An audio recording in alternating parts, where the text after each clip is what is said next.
আসসালামু আলাইকুম আমার ইউটিউব বন্ধু ভাই বোনেরা।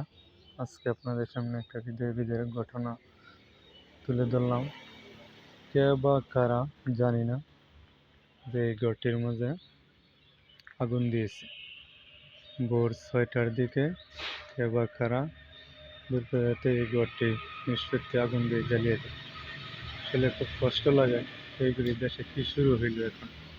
এই যে দেখেন, কয়লা এবং টিন টুন কি অবস্থা করছে।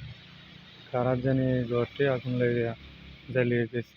আসলে খুব গরিব মানুষ, কিভাবে চলবো, কিভাবে কি, কোনো কিছু বুঝতে পারতেছি না। তো যাই হোক, যারা এই ঘটনার সাথে জড়িত তাদেরকে যেন প্রশাসন শাস্তি দেয় এবং প্রশাসন যেন তাদের সাহায্য সহযোগিতা করে, এই কামনাই করছি।